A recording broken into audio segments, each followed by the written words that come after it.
la mémoire du corps. Et rebonjour à tous, j'espère que vous allez toujours bien. Et aujourd'hui, on va reparler de comment recruter les meilleurs PM. Parce que c'est quand même hyper important dans le métier de product. C'est un métier en tension et j'ai l'honneur d'accueillir 4 merveilleuses personnes autour de cette table. Bonjour Romaïssa. Hello. Comment ça va? Ça va et toi? Ça faisait très très longtemps Ça fait très longtemps qu'on s'est pas vu. qu'on s'est pas vu Oui, en vrai. en caméra. Parce En que vrai. en vraie caméra. Ouais, exactement. Pas trop stressé? Non, je suis très contente d'être là. Merci encore pour l'invitation. Est-ce que tu peux te présenter pour les auditeurs qui Bien ne sûr. te connaissent pas? Je m'appelle Romaïssa Cherbal, je suis directrice produit chez une petite marque qui s'appelle Le Bon Coin, que je ne représenterai pas ici, mais peut-être un petit peu quand même, qui est la première marketplace en France de seconde main, et où vous pouvez trouver un appartement, comme un emploi, comme une petite robe si vous en avez besoin pour cet été. Eh ben écoute, merci beaucoup. Bah, merci à vous. Il y a un petit commentaire, Liarine, qui dit « Oh, j'avais pas vu la pop des coups ». Donc voilà, Ouais. la petite pop, figurine pop. Merci. Diane, bonjour. Bonjour. Comment ça va? Bah, ça va très bien et toi? Ça va, ça va. Pas trop stressé? Non, Est-ce que tu peux te présenter pour les avec personnes plaisir. sur Moi, Twitch? c'est Diane Mergui. Aujourd'hui, je suis product manager en freelance. Et pour ceux qui ne le savent pas, ça existe. Et si ça vous intéresse, on peut en parler. Avant ça, j'étais chez Content Square en tant que lead product manager. Et à mes heures perdues ou gagnées, j'anime un réseau qui s'appelle Women in Product Paris. Donc les filles, si vous êtes là, n'hésitez pas à le rejoindre. Pareil, vous pouvez m'envoyer un petit message sur LinkedIn. Et voilà. Je crois que tu as un grand fan. On voit Benoît qui était... J'adore. Benoît, du coup. Ah bah non, Claire d'abord. Bah, t'étais en train d'applaudir, donc bon... Bah, Ah non, Claire. je Alors, n'en ferai rien. Bonjour, Claire, bonjour, comment ça va? ça va? Je suis la seule stressée à cette table, mais ça va. Ah non, je pense qu'on Ah, est d'accord. tous très Très stressés, bien. ne t'inquiète pas. Comment ça va? Très bien. Un peu Merci stressé? pour l'invitation. Ça va aller. Ça va aller? Ouais. Est-ce que tu peux te présenter pour les personnes? Oui, Claire Hidlot, je suis CPTO chez Live Mentor. Live Mentor, c'est une boîte de l'EdTech qui est une plateforme qui met en relation des mentors et des apprenants. Et nos apprenants sont des primo-entrepreneurs. Donc on forme des gens à entreprendre dans leur vie à travers une plateforme et une pédagogie mentorée. Je suis une ancienne de Cdiscount, une ancienne de Deezer. C'est pour ça que tu Je connais. connais légèrement le monsieur à ma gauche. Voilà, je crois qu'on va en parler. Vous êtes connu comment? Eh ben, c'est un peu le sujet de la table. Benoît m'a recruté. Et donc, tu considères que tu fais partie des meilleurs PM. Ce n'est pas présomptueux, pas du tout. Et donc, on va passer à Benoît. Ça va être awkward parce que je vais pas dire la même chose. Benoît. Donc je suis Benoît, je suis CPO d'une entreprise qui s'appelle l'Uni. L'Uni, c'est une entreprise qui a pour mission de mettre l'imaginaire au centre de l'apprentissage des enfants. Et on a un produit phare qui s'appelle la Fabrique à Histoire, qui est un produit physique dans lequel les enfants sont acteurs de leur histoire. Et j'ai eu la chance, l'honneur, le privilège d'embaucher Claire.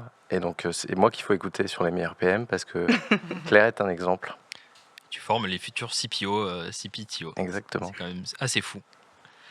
D'ailleurs, n'hésitez pas à intervenir dans le chat et de poser toutes vos questions. On y fera un malin plaisir de vous y répondre durant toute l'interview et même durant toutes les tables rondes. Pour commencer, comment est-ce que vous recrutez vos PM? Est-ce que vous avez un process qui est défini? Je pense que oui. Est-ce que c'est le même process pour tout le monde? Est-ce qu'il y a selon des niveaux de seniorité? Est-ce que c'est selon des contextes? Est-ce que vous recrutez un PM pour une feature? Est-ce que c'est un PM pour l'entreprise? Comment est-ce que vous fonctionnez actuellement? Qui veut commencer?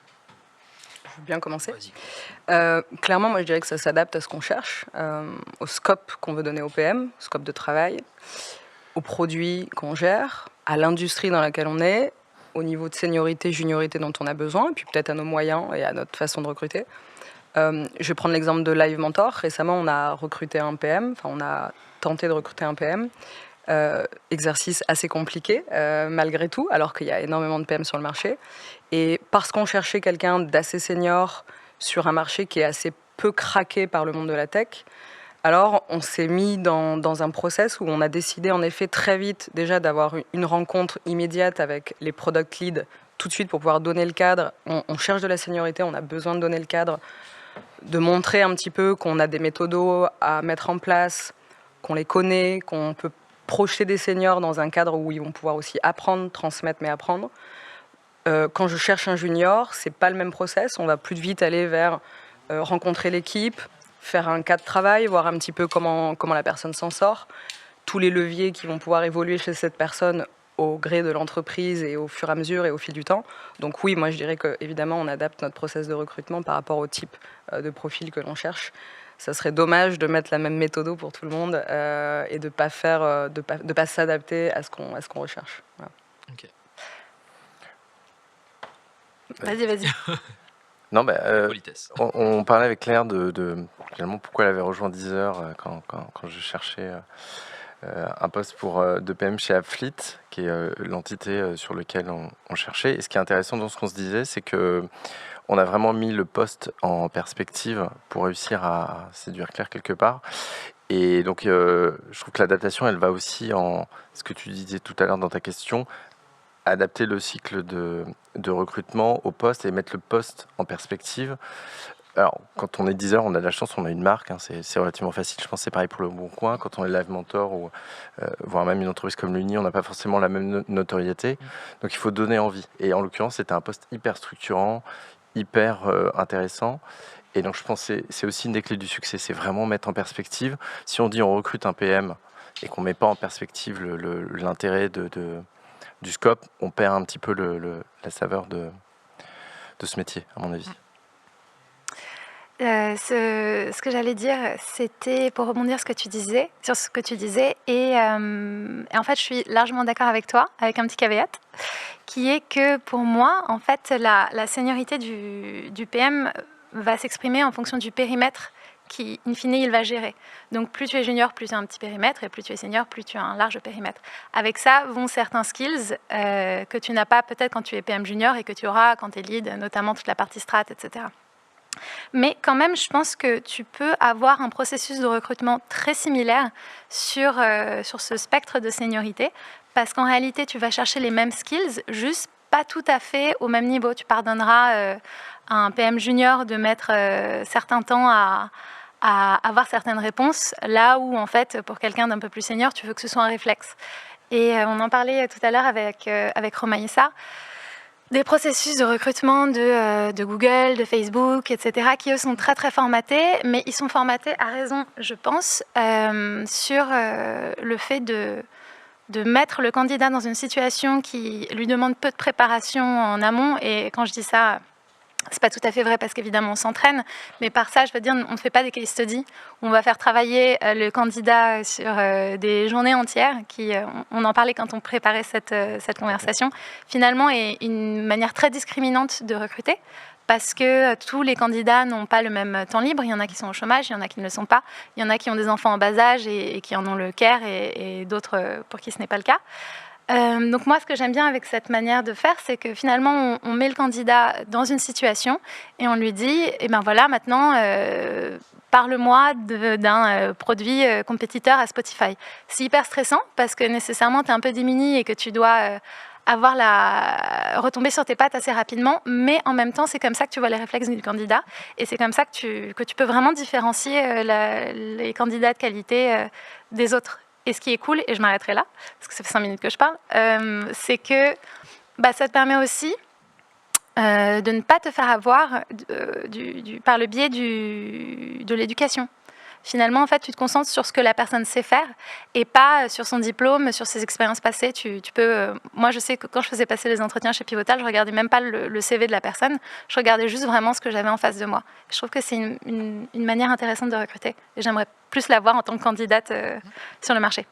T'as cité une marque, Spotify quoi? Tu connais, toi? Non. C'est le rôle de... Deezer, c'est ça. Ex-Deezer, se calme. Et justement, on a une question du chat de Liarine. Comment trouvez-vous une bonne boîte pour un PM avec une bonne culture produit, etc. C'est vrai que là, donc, je retourne la question. Là, c'est au lieu de recruter un bon PM, comment est-ce que le PM sait que cette boîte a une bonne culture produit et qu'elle va convenir Romaïssa? Ça, je pense, c'est une excellente question. On en avait parlé, je crois, dans un meet-up qu'on avait fait avec Diane. Pour moi, et Benoît l'a souligné, il y a un truc qui est important, c'est de travailler sur la marque employeur, mais pas juste travailler pour envoyer des paillettes, mais avoir une vraie culture produit en interne et la transmettre. Donc ça passe par du réseau, donc on va parler avec des personnes. Ça passe par peut-être des personnes qu'on aurait de Wevo, d'autres boîtes qui vont aussi communiquer sur Le Bon Coin, Deezer, d'autres entreprises. Ça passe par beaucoup d'informels. En fait, moi, on sait tous à Paris quelles sont les bonnes boîtes produits. On se parle entre nous, on a cette visibilité-là. Donc, je pense que ça passe vraiment par tout ce qui est informel, côtoyer les gens, poser les questions. Moi, il y a un truc aussi que je conseille aux candidats, c'est, nous, on n'a rien à cacher, donc si vous avez besoin, vous contactez, vous prenez LinkedIn et vous contactez un PO chez nous. Et il vous dira, parce que je suis assez confiante sur notre capacité à vous répondre autour de ça. Certains l'ont fait, les feedbacks étaient positifs. Donc, c'est vraiment cette capacité à pouvoir aller sonder et chercher l'information, parce qu'on est maître de son destin, encore plus de son destin professionnel. Donc, c'est à qui je m'adresse et comment je vais chercher de l'information que je ne vais pas juste trouver sur un site institutionnel.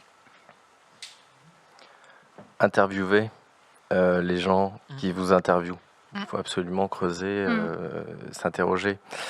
Et nous, notre responsabilité après en tant que recruteur, chaque fois que je rejoins une entreprise, ce que j'essaye de faire, c'est qu'on communique à l'extérieur. Donc, c'est pas très compliqué de faire un blog post qui explique ce qu'on a fait. La dernière fois, on a fait, donc chez Ocus, la boîte que je viens de quitter, on a fait un vision sprint pour définir la vision produit. On l'a documenté. On a fait un hackathon, on l'a documenté. On a fait tout un process pour définir un glossaire des wordings communs. On l'a documenté. Ça prend pas beaucoup de temps, mais quelqu'un qui s'interroge si est-ce qu'on est product driven ou est-ce qu'on est vraiment une entreprise qui croit au produit, on le voit direct. Donc c'est ça qu'il faut regarder quand on est candidat. Il faut interviewer les gens. On voit très vite les gens qui sont product minded ou pas. Et regarder ce que les gens ont écrit, documenté. Est-ce qu'ils ont fait des meet-up? Est-ce qu'ils ont fait un choc des titans? Ouais, je pense que ça joue aussi beaucoup. Ça joue énormément. Enfin, moi, j'ai certains, parfois mes collègues qui recrutent m'envoient suite à cette interview de Maïssa ou ce podcast. Voilà. Et du coup, ça joue énormément en fait pour la visibilité de la marque. Il y a un autre sujet, et je rebondis sur ce que tu disais, Benoît. J'avais été récemment approchée par une entreprise qui m'a envoyé une description de poste, mais qui a aussi annexé un espèce de PDF avec toutes les infos sur la boîte, mais hyper informel. Voilà nous ce qu'on fait, voilà notre culture produit, voilà nos feature teams, comment elles fonctionnent. Bon, là-dessus, on ne sait pas très bien y faire, donc on a besoin de quelqu'un pour nous aider. Et j'ai trouvé ça hyper intéressant d'avoir un espèce de storytelling. C'était tout simple, c'était sur un PDF, et il y avait le storytelling de voilà à quoi ressemble le produit chez nous, voilà nos pain points. Voilà ce qu'on aimerait faire. Et est-ce que ça vous intéresse de venir nous rejoindre? Et j'ai trouvé ça hyper innovant. Donc bon, la boîte ne m'intéressait pas, mais le concept était intéressant. Donc je l'ai récupéré. J'étais en train de me dire, ok, j'en ai parlé avec certains de mes homologues pour leur dire, est-ce que vous trouvez ça cool? Comment on pourrait le faire? Est-ce qu'on pourrait le décliner aussi pour les populations plus tech? Et comment on pourrait le faire? Et j'ai trouvé l'initiative hyper simple, mais hyper intéressante. Il y a un truc aussi tout bête pour répondre à la question de la personne dont j'ai oublié le prénom, je suis désolée. C'est de regarder le produit en fait. Si le produit est hyper bien fait, il y a de grandes chances que derrière l'équipe qui le construit soit une super équipe produit. Je ne pense pas qu'il y ait trop de hasard sur ce genre de choses. Je vais rebondir là-dessus, parce qu'on en parlait tout à l'heure. Chez Live Mentor, c'est une plateforme, il faut un login pour rentrer, donc c'est un produit qui n'est pas ouvert. Ouais. Et quand on a justement posté l'annonce de PM, on s'est posé la question. En plus, il y avait Timothée Frein qui venait de sortir une étude, je ne sais pas si vous vous rappelez, il a interviewé plein de PM et qu'est-ce que les PM regardent quand ils font un recrutement. Et avec Maïssa Emraj, qui est la Head of Product chez Live, on s'est dit, OK, on va changer un petit peu la job description de notre offre. Vu que c'est un produit qu'on ne verra pas, on s'est vraiment tâté, on s'est dit, on va mettre quelques éléments stratégiques. C'est-à-dire qu'on va donner nos axes majeurs stratégiques de ce sur quoi on travaille à travers la plateforme, déjà pour que ça parle aux gens, parce qu'ils n'auront pas la faculté d'aller le voir avant et d'avoir une vision. Ça, déjà, ça permettait aussi de poser les lignes, de dire, on a une vraie strat, on a une vraie vision, on sait où on va. On ne vous met pas la tactique parce qu'on n'est pas là pour donner ça, mais donc déjà, c'est censé parler, c'est censé faire écho à un candidat qui connaît le produit. Deuxièmement, quand on a écrit la job desk, on avait remarqué, par rapport aux études qu'on avait vues et ce que les candidats nous posaient comme question, on a itéré sur la job desk au fur et à mesure des entretiens. Peut-être pas très bien, mais on a préféré faire ça que laisser à une job desk qui ne convenait pas. On a fait un takeaway avec les top 3 des choses à retenir de cette annonce. Voici les 3 points que vous aurez à retenir si vous nous rejoignez, et c'est les 3 focus qu'on va donner. Et dans la job desk, on a mis Je pense que l'image de la description du poste en dit déjà assez long sur la connaissance produit en interne. Et donc, on a repris le framework un peu basique, research, disco, delivery, etc., mesure, conception. En fait, on a pris notre working process, on l'a décrit dans la job description et on a mis le rôle du PM en fait sur chacune de ces parties-là, qui était censé exprimer qu'en fait on avait une vision quand même que le cycle se passe comme ça, donc on connaît nos pratiques, on connaît nos méthodes, et de donner le rôle et de ce qu'on avait besoin de ce PM-là, ce candidat-là pour ce poste-là, dans chacune des parties. Et du coup, on arrive avec des candidats qui, même s'ils connaissent pas le produit, ils peuvent pas le voir. Ils ont bien compris, et s'ils sont informés aussi de ce qu'est le produit et des bonnes pratiques produits, tout de suite les questions sont très pertinentes. Et là, je vous rejoins, il faut arriver avec des questions aussi quand on est candidat. Si on a lu la job description, on a un avis, on a vu éventuellement le produit, j'arrive avec des questions pour en savoir plus et pour aller plus loin. Et je pense que ça donne un bon écho aussi aux recruteurs de se dire « Ah ouais, la question elle est pertinente, donc c'est quelqu'un qui a de la bouteille aussi un peu et ça me plaît. » Si on cherche quelqu'un qui a de la bouteille. Et du coup, juste avant de recentrer le débat sur comment recruter les bons PM, on a une intervention de François Goldjewicz. Désolé si j'écorche un petit peu le nom de cette personne, donc qui est CPO de Pictarine. Je crois que tu connais, Oui. parce qu'il te dit tout le monde connaît les bonnes boîtes produits à Paris. Oui, mais c'est pas forcément le cas en province. Coucou Claire. Donc, J'ai pas voulu répondre à cette aparté, mais à Bordeaux aussi. Moi, je suis sur Bordeaux. En effet, évidemment, les boîtes tech de Bordeaux, on connaît à peu près. Ça se dit vite. C'est d'ailleurs, il faut faire attention parce que ça se dit très vite quand ça switch un peu. Je ne vais pas citer de nom, mais quand il y a des boîtes qui passent très delivery centrique, ça frise un peu les products et ça se sait très vite. Donc oui, on sait vite sur un marché, sur une région donnée. C'est pour ça qu'il faut aussi bien lire les job desks, etc. pour aller voir. Et il faut pas rester aussi sur des choses. Moi, je dirais attention à ne pas rester sur des vieilles images parce que on le voit là, en 1 an, 2 ans, 3 ans, on change de job. Il y a les gens changent de boîte. Donc une boîte qui n'a pas été bonne dans ses pratiques produits à un moment donné, ce qui était le cas de Deezer il y a quelques années sur certains aspects, peut devenir très bien selon les gens qui y sont passés. Et en cultivant son réseau, si on fait de l'échange et qu'on voit qu'on a des connaissances en commun dans la boîte, on peut aussi en effet aller demander et se dire « Ah ouais, ok, c'est des gens que je connais, qui pratiquent bien le produit. A priori, ça sonne juste. » Et du coup, selon vous, c'est quoi un bon PM en fait? Parce que je pense qu'on a tous une vision différente potentiellement. Est-ce qu'on a des points communs? On peut annuler les sessions d'après ou... Allez, on a 3 heures. Non, mais est-ce qu'il y a... Parce qu'on parle souvent de soft skills, mais est-ce qu'il y a que ça? Est-ce qu'il y a des hard skills? C'est quoi, dans le soft skills, qu'est-ce qui est important pour vous peut-être pour être un bon PM? Moi, C'est marrant. Pardon, vas-y. Je pense sur les soft skills, là on voit, je trouve, les meilleurs PM, c'est dans leur capacité à communiquer et à vraiment agréger une information. C'est ce côté, ok, j'ai un objectif, voilà, je communique à tout le monde quel est l'objectif, je fédère l'équipe autour de moi et j'avance avec une vision. C'est poser une vision, la communiquer et être capable de la partager, de faire en sorte que tout le monde y adhère, ou du moins qu'il y ait un instant d'échange. Je trouve que c'est une très bonne... c'est un des points forts des bons PM. Il y a un autre point, même si je sais que tout le monde n'est pas très à l'aise avec ce genre de sujet, c'est cette capacité à être pushy. Pour moi, les bons PM ont une capacité à pousser leurs produits, à faire en sorte que ça avance, à faire en sorte de montrer que le sujet est pris en main, qui délivre de l'impact, qui délivre de la valeur utilisateur, qui délivre du business. C'est un sujet que j'ai en débat avec pas mal de personnes. Pour moi, cette skills-là, en tout cas, est importante parce que notre enjeu est de faire avancer à la fois l'expérience utilisateur, à la fois le business et à la fois aussi l'entreprise pour laquelle on bosse pour délivrer encore plus de valeur. Donc, pour moi, c'est les 2 skills que je vois, que j'essaye de voir en entretien et qui me paraissent importantes. Moi, je te rejoins sur, je dirais pas pushy, mais je dirais la persévérance. Moi, c'est une qualité que j'aime. Quand je dis persévérance, c'est pour tout. Un dev ne comprend pas un choix, va te mettre avec lui, va parler jusqu'à ce que vous arriviez à trouver, non pas un compromis, mais jusqu'à ce que la parole soit entendue. Et la persévérance, ça se fait avec objectivité, ça se fait sans relâche. quand quelqu'un abdique, mais de n'importe quel métier, c'est pas bon. Ça commence à décliner, ça commence à travailler seul, ça commence à dérouler les choses seul, la persévérance d'aller atteindre l'impact qu'on a choisi.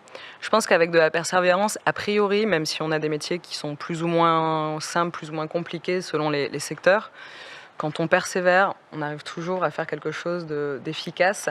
Donc moi, c'est très dur à jauger dans un process de recrutement, la persévérance. Mais je dirais que c'est une qualité première et de démultiplier les expériences. Même si, tant pis, vous restez pas forcément longtemps dans des boîtes, j'encourage pas forcément à rester 6 mois et faire des sauts de puce, mais démultiplier des expériences, faire du B2B, faire du B2C, changer de marché, aller dans les boîtes où la relation avec les stakeholders est horrible pour voir ce que c'est et le traiter, aller dans des boîtes où la tech est géniale, aller dans les boîtes où la tech est dure vis-à-vis du produit, démultiplier les expériences, je pense qu'au-delà d'augmenter la résilience, ça augmente sa capacité à persévérer dans tous les domaines. Et donc, moi, j'ai à cœur souvent de prendre des gens, en effet, qui ont vécu différentes expériences, plutôt que de choisir, si par exemple on recrute dans l'EdTech, je ne vais pas forcément prendre quelqu'un qui a fait que ça. Voilà, parce que je pense qu'il y a on se nourrit, on s'enrichit de voir différentes expériences. Voilà. Tu parlais de résilience, est-ce que c'est pas une des qualités aussi du product manager? Oui, moi je pense que si on ramène beaucoup d'objectivité, on a moins besoin d'être résilient. Moi, c'est ce que je dis souvent au PM. Plus vous amenez de la subjectivité, c'est-à-dire plus vous ignorez la data, moins bien vous communiquez, etc., plus vous vous soumettez à de la résilience parce que vous allez vous faire bousculer par les autres qui vont challenger vos choix. Si vous êtes objectif, de la donnée, de la research, des témoignages, de la mesure, alors il y aura de moins en moins besoin de l'être. C'est bien d'être résilient, mais pas trop quand même. Je ne sais plus, on en parle beaucoup de la résilience comme quelque chose de positif. Je me pose des questions sur le niveau de résilience qu'on doit atteindre, en fait. Voilà.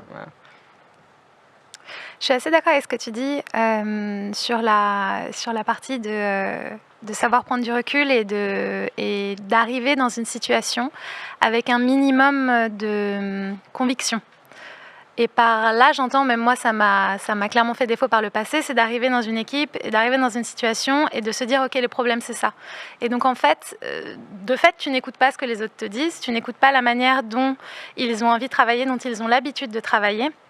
Et nécessairement, ça te met en porte-à-faux. Parce que souvent, et ça rejoint ce que tu disais, Romaïssa, dans la bonne capacité à communiquer, il y a la capacité à aligner tout le monde pour être sûr qu'on parle tous de la même chose. Et c'est souvent la responsabilité du product manager, c'est hyper difficile. Et on ne peut pas bien le faire si on n'écoute pas véritablement ce que nous disent les personnes autour de la table. Et cette écoute active, elle est vraiment hyper fatigante parfois. Parfois, on a juste envie que vous ne voulez pas faire comme j'ai dit qu'il fallait qu'on fasse, mais en fait, c'est pas possible. Il faut vraiment écouter les autres. Product manager, c'est clairement un métier de compromis. Et donc, je pense avec ce que tu dis, Romaïssa, il y a une tension à trouver parce que forcer un développeur à faire quelque chose, c'est extrêmement compliqué. Sinon, il va le faire, mais il va le faire mal. Moi, je regarde souvent le côté, j'allais dire humble, mais plutôt collaboratif. Parce qu'en fait, c'est un peu ce que tu dis. Si on va pas vers le compromis ou si on n'est pas collaboratif, il y a un moment, ça coince. Et j'en ai vu beaucoup, les PM chez qui ça coince, avec les techs qui viennent te voir en disant non, mais là, c'est pas possible. Il y a eu un moment dans la période du produit où on disait que le product manager était le CEO de son produit. Ouais. Moi, je pense que c'était une très mauvaise analogie parce qu'on a transformé certaines personnes ont compris ça en disant mais moi, je suis le Steve Jobs de mon produit, je sais exactement ce qu'il faut faire et laisse-moi tranquille. Mais non, en fait, ça marche pas comme ça. Il faut être très fort en communication, surtout à la fois montante et descendante. Il faut écouter les gens, il faut trouver des compromis, c'est exactement ce que tu dis. Donc ça, à mon avis, c'était quelque chose d'erroné qui amenait parfois des gens dans des comportements pas bienveillants. Et donc ça se traite aussi en entretien. On voit bien quand les gens sont un petit peu humbles, à l'écoute et collaboratifs. Il y a aussi la question, au-delà du bon PM, c'est la complémentarité des product managers dans l'équipe quand tu recrutes. Tu ne vas pas nécessairement recruter exactement les mêmes profils parce que ce qui est intéressant dans une équipe, c'est justement d'avoir ces conversations-là, d'avoir une émulation entre les PM à différents niveaux. Moi, je sais que quand on me demande de me présenter, etc., je dis, voilà, on a tous une casquette en tant que PM. Il y en a qui sont plus data, d'autres qui sont plus business, d'autres qui sont plus tech et d'autres plus UX. Et ben, je pense que c'est vachement important dans l'équipe qu'on construit d'avoir cette complémentarité-là parce que nécessairement, c'est toute l'équipe et tout le produit en général qui va en bénéficier. Je te rejoins là-dessus. Il y a un élément hyper important. Quand on recrute, on a tendance à dire, en fait, un PM, c'est un PM. Mais en fait, sur chacun des jobs, tu peux avoir des expertises hyper différentes. Sur un PM, sur une feature team qui requiert énormément de sujets de sécurité, sur de l'authentification, tu vas avoir besoin d'une expertise hyper forte. Sur une équipe qui est plus orientée business, tu vas avoir justement des soft skills très importantes parce que tu vas devoir agréger les points de vue des différents stakeholders, être un peu plus rond. Sur des feature teams où tu as des besoins d'expérience client irréprochable, tu vas avoir un œil UX qui sera hyper important. Ça, c'est vrai que c'est un truc que je trouve maintenant hyper important dans une équipe, c'est d'avoir ces différentes compétences, mais bien positionnées. Parce que tu peux avoir un ou une PM hyper malheureux ou malheureuse parce qu'on ne l'a pas mis sur, sur la bonne feature, alors qu'il suffit de la changer de job ou de la changer de scope et elle va se révéler parce que c'est ce qu'elle sait faire. Et ce qu'elle aime faire. Et ce qu'elle aime faire. Pour faire le lien avec la question de cette table ronde, je pense que en tant que recruteur, quand tu es capable déjà de connaître ta stratégie de recrutement, de savoir de qui tu as besoin, de quel ensemble de qualités tu as besoin, que tu es capable de le dire, de l'expliquer au candidat. Je trouve que déjà c'est très honnête et c'est très, ça en dit long sur justement une stratégie qui est cohérente et qui est humaine pour que ça fitte. Et quand tu es candidat, idem, comment choisir une bonne boîte, déjà être au fait de ça. Qu'est-ce que je sais faire? Où est-ce que je me sens le mieux? Je peux aller sur un endroit nouveau, mais est-ce que je sais le verbaliser? Je sais dire, là, je suis très bon, là, j'ai envie d'apprendre, mais j'ai encore des choses à connaître. Et alors, si tout le monde a ce jeu d'honnêteté, cette conscience, je pense que du coup, ça fait des bons fits dans les parcours de recrutement, parce qu'un parcours de recrutement, en tant que recruteur, on ne doit jamais se mettre trop dominant, on doit aussi séduire le candidat. Il ne faut pas qu'il y ait de rapport déséquilibré dans un sens ou dans l'autre. En fait, quand on séduit trop un candidat, qu'on le veut absolument, je sais pas, des fois ça ne tient pas forcément en longueur. Et inversement, quand on veut trop séduire un employeur, on s'est peut-être un peu trop vendu, on n'est peut-être pas forcément au bon endroit. Donc pousser les gens qui recrutent à être très honnêtes, à se poser vraiment la question de c'est quoi ma stratégie de recrutement, j'ai besoin de quoi, par rapport à quel élément, par rapport à quelle autre personne, qu'est-ce qui me manque. Je fais le lien avec des choses que tu as déjà dit, mais pour recruter des PM chez Deezer, c'était être à l'image du produit de ses consommateurs et donc du coup d'avoir une palette de PM très différente, avec des profils très différents, des nationalités différentes, des genres, des expériences différentes. Et ça amène, je crois, à un meilleur fit. Le but, c'est de trouver le job qui nous va bien. À l'inverse, nous, de trouver le candidat qui va bien, de faire en sorte que tout ça dure, parce que je crois que les expériences très courtes sont enrichissantes, mais des fois, c'est bien de s'investir un peu plus longtemps. Dans le produit, ça met du temps quand même, l'effet des choses. Et puis, tu as des job desks qui sont très parlantes. Moi, je sais qu'on m'en avait envoyé une il n'y a pas très longtemps et il y avait un inventaire très, très long de tout ce que le PM devait être. Et moi, ce que ça me fait dire, c'est que la prise de décision en interne, elle n'est pas claire. Vous ne savez pas ce que vous voulez, vous ne pouvez pas demander à quelqu'un d'être tout et de son contraire. Il y a des choses qui doivent être plus importantes que d'autres. Et ça me dit... Parce que quand même, c'est la qualité principale du product manager. Il y a un moment, il faut prioriser. Il faut se dire qu'il y a des choses qui sont plus importantes que d'autres et y aller. Et si vous n'arrivez pas à faire ça, ne serait-ce que pour choisir le bon product manager, et parfois, je trouve qu'il y a des process de recrutement qui sont beaucoup trop longs. Et ça me dit pareil, ça me dit est-ce que vous savez prendre la décision en interne? Ça, pour moi, c'est un signal faible auquel il faut faire très attention quand on est candidat parce que ça peut nous éviter certains écueils. Et pour regrouper un peu ce que vous avez dit toutes les deux, je pense qu'il y a un sujet de feedback parce qu'on considère la relation dans le recrutement, c'est du one shot, c'est ok, oui, non, et on ne fait pas de feedback. Je trouve ça hyper intéressant d'avoir, il y a certains candidats qui le font, qui envoient des feedbacks a posteriori, soit parce que s'ils ont accepté ou, quand ils acceptent l'offre, ils vous le disent, mais quand ils ont refusé l'offre ou quand on a refusé les candidatures, ils vous font un feedback en disant « moi j'ai adoré, j'ai trouvé ça hyper bien, ça moins bien ». Et moi j'ai trouvé cette démarche hyper intéressante. Et surtout, c'est de se forcer, nous, en tant que recruteurs, à faire des feedbacks constructifs parce que, on l'a tous vécu. Non, vous recevez un email hyper impersonnel, votre candidature est refusée. Ok, pourquoi, où, comment? Alors que je trouve que les meilleurs entretiens que j'ai passés, c'est des entretiens où il y a eu un échange. En fait, même si on vous dit non, on vous explique pourquoi et pourquoi vous ne fitez pas avec le poste. Et c'est hyper important à la fois pour se connaître, pour savoir où on se positionne. C'est hyper important aussi pour la confiance en soi, parce que mine de rien, on a cet enjeu aussi... on traite de l'humain, donc de faire un feedback, c'est aussi donner la possibilité à la personne de s'améliorer et peut-être de trouver chaussure à son pied ailleurs. Et Inversement, pour l'entreprise, c'est hyper intéressant d'avoir des feedbacks candidats. Et ça, on n'en a pas énormément. Je pense que j'ai dû en avoir 2 dans ma vie, en disant, OK, ça, c'était hyper cool. Et ça, j'ai trouvé ça moins clair. Et typiquement, ce genre de... le feedback que tu faisais sur la job desk, bullet point, pas priorisé, backlog, c'est hyper important pour une boîte de dire, si vous voulez recruter des personnes qui savent faire ce job-là, montrez-leur que vous êtes aussi une boîte produit. Et ça, tant que tu n'as pas ce feedback-là, tu peux pas le faire. C'est le premier signal du produit aussi, c'est la capacité à faire des feedbacks, Exactement. à les accueillir. Et donc, si tu le fais, le monde de la tech est grand mais petit. C'est intéressant d'être dans cette démarche-là parce que peut-être que ce candidat, tu le prends pas aujourd'hui, C'est ça. tu le prendras Exactement. dans Dans une une autre boîte boîte. demain pour d'autres raisons. Complètement. Tout à Parce fait, ouais. qu'entre-temps, il aura fait autre chose.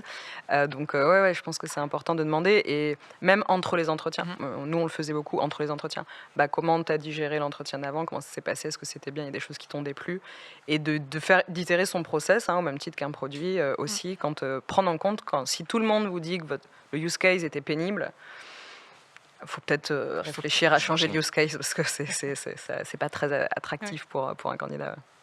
Je vais rebondir sur ce qu'a dit Claire tout à l'heure sur créer une équipe diverse, c'est un sujet qui moi me passionne. Et en fait, je ne sais pas si ça existe les meilleurs PM dans catégorie. En revanche, il y a un vivier de talent partout et souvent des gens qui ne vont pas penser à venir postuler chez vous.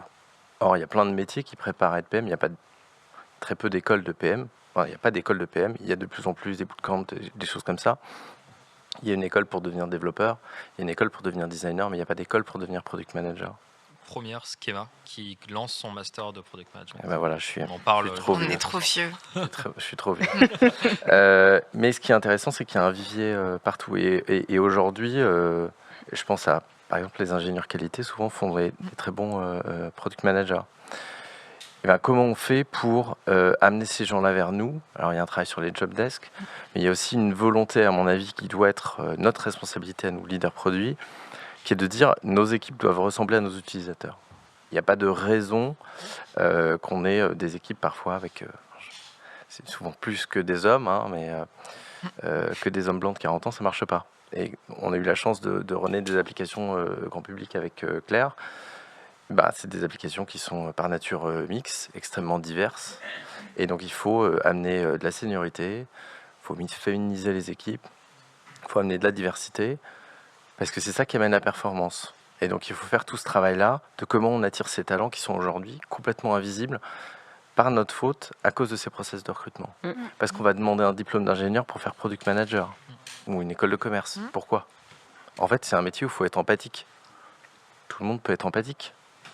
Mais peut-être qu'il faut une école d'empathie, je ne sais pas. Ça peut être intéressant. Mais il faut qu'on travaille ces trucs-là parce que les entreprises aujourd'hui sont là. Mais je ne comprends pas, on n'arrive pas à trouver de PM. Et en même temps, on demande à ce que les gens aient fait 1000 choses. Donc ça ne marche pas.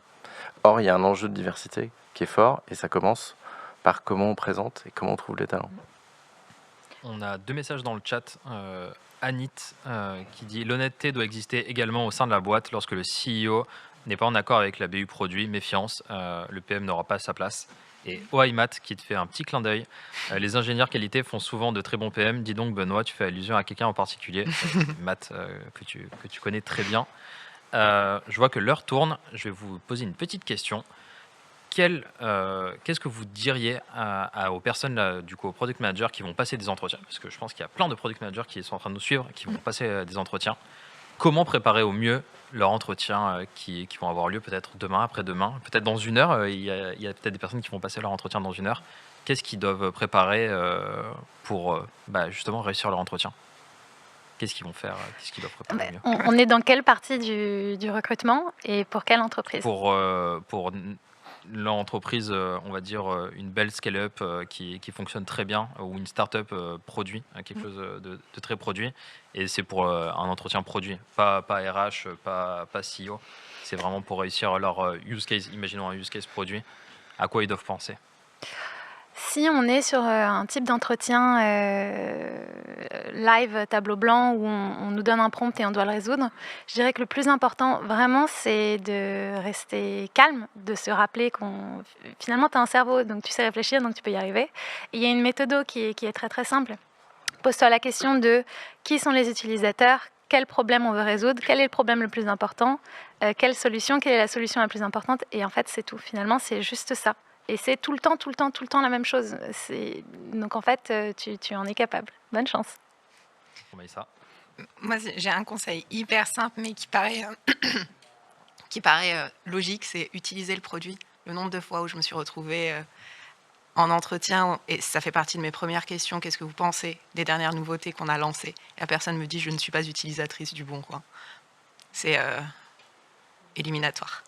Donc vraiment, utiliser le produit. Après, je sais qu'il y a des produits auxquels on ne peut pas accéder, mais maintenant, on peut retrouver des informations où on peut dire, j'ai essayé, mais il n'y avait pas de login, ou trouver une solution, faire preuve de créativité, c'est une des qualités du produit, mais vraiment utiliser le produit, connaître un peu le produit et avoir une opinion sur potentiellement, si on vous donnait carte blanche, ce que vous aimeriez faire de ce produit-là.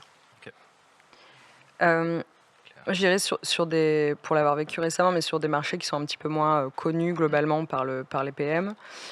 Moi, je reviendrai sur le sujet de l'honnêteté, quoi. C'est-à-dire que, on t'a dit pour le use case, mais j'allais dire pour une présentation ou un premier entretien, apprendre à raconter, à parler de qui on est, ce qu'on a fait, où on veut aller, ça c'est déjà une chose. Entraînez-vous chez vous, s'il vous plaît, avant de venir en entretien, parce que, storytelling, la base, mais vraiment c'est important, même pour soi, savoir où je vais.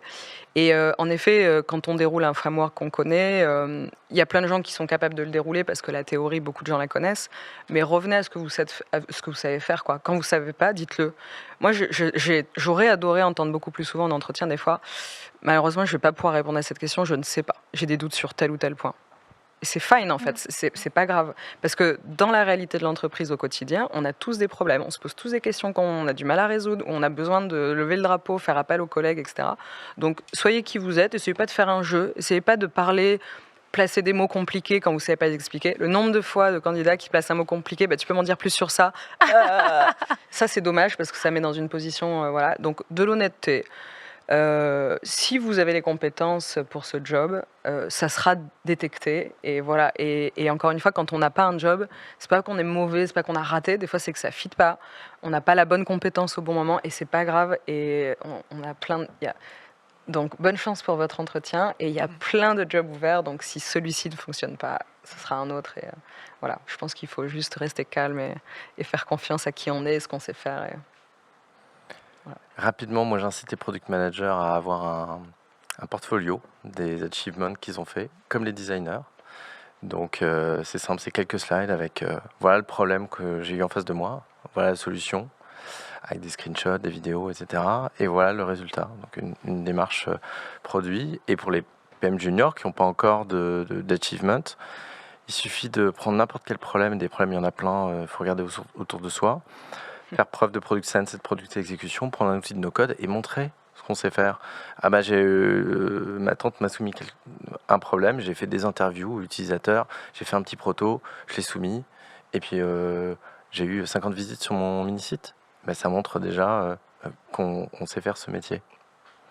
Et justement, il y a toutes vos pages Welcome to the Jungle dans le chat pour recruter, parce que je pense que tout le monde recrute actuellement des product managers. Et tout de suite, on enchaîne avec l'interview de Rémi Guyot. Merci infiniment de... Merci à toi. Merci beaucoup. Merci Marcel. Merci. À tout de suite.